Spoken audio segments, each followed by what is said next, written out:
Hi guys, Mahesh friends. ఆంధ్రప్రదేశ్లో group 1 mains ఎగ్జామ్కి సంబంధించి షెడ్యూల్ అయితే రిలీజ్ అయిందనమాట. ప్రీవియస్గా ఇచ్చిన షెడ్యూల్ అనేది మనకు వాయిదా పడిన విషయం తెలిసిందే.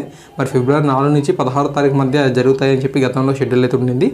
కానీ కొన్ని కారణాల వల్ల ఎగ్జామ్స్ని పోస్ట్పోన్ చేసి మళ్ళీ కొత్తగా షెడ్యూల్ అయితే ఇచ్చారు.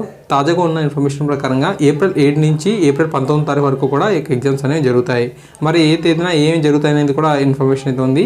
ఏప్రిల్ 7వ తేదీన తెలుగు ఉంటుంది, 8న ఇంగ్లీష్ అయితే ఉంటుంది, 11న పేపర్ 1 ఉంటుంది, 13న పేపర్ 2, 15న పేపర్ 3, 17న పేపర్ 4 అయితే ఉంటాయి. 19వ తేదీన పేపర్ 5 పరీక్ష అయితే జరుగుతాయి. అంతేకాకుండా గెస్టెడ్ ఉద్యోగ పరీక్ష తేదీలు కూడా మారడం జరిగిందండి. వీటిని మే 10 నుంచి 13వ తేదీ అని చెప్పి మనకు ఏపీఎస్సీ ప్రకటించింది.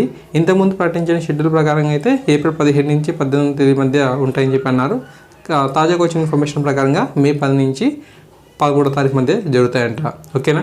సో మనం చూసినట్లయితే BC, social, tribal welfare assistant ఉద్యోగుల భర్తీ పరీక్షలు అనేవి మే 10, 11 తేదీలు, రాయల్టీ ఇన్స్పెక్టర్ మే 11, సివిల్ అసిస్టెంట్ సర్జన్ మే 12, టెక్నికల్ అసిస్టెంట్ మే 12, తర్వాత అసిస్టెంట్ డైరెక్టర్ మే 12, 13, అసిస్టెంట్ కెమిస్ట్ మే 12, 13, టౌన్ ప్లానింగ్ అసిస్టెంట్ ఉద్యోగాల భర్తీ పరీక్షలు అనేవి మే 12, 13 తేదీల్లో జరుగుతాయని చెప్పి అప్డేట్. సో ఈ విధంగా మనకు అప్డేట్స్ అయితే ఉన్నాయి కాబట్టి ఖచ్చితంగా మరి ఈ యొక్క నూతన తేదీలకి అనుసరించి మీ యొక్క ప్రిపరేషన్ని కొనసాగిస్తారని చెప్పి ఆశిస్తున్నాను. తప్పకుండా ఇన్ఫర్మేషన్ ప్రతి ఒక్క ఫ్రెండ్కి కూడా తెలియచేయండి. చదువుకునేందుకు కూడా మనకు మంచిగా సమయం అయితే లభించిందని చెప్పుకోవాలి. ఓకేనా? So thank you, thanks for watching this video. తప్పకుండా మరిన్ని ముఖ్యమైన అప్డేట్స్ వచ్చేటట్టు మీకు అందిస్తూ ఉంటాను. ప్లీజ్ సబ్స్క్రైబ్ చేసుకుని సపోర్ట్ చేయండి. నచ్చితే వీడియోని లైక్ చేయండి, 10 మంది కూడా షేర్ అని చేయండి. Thank you.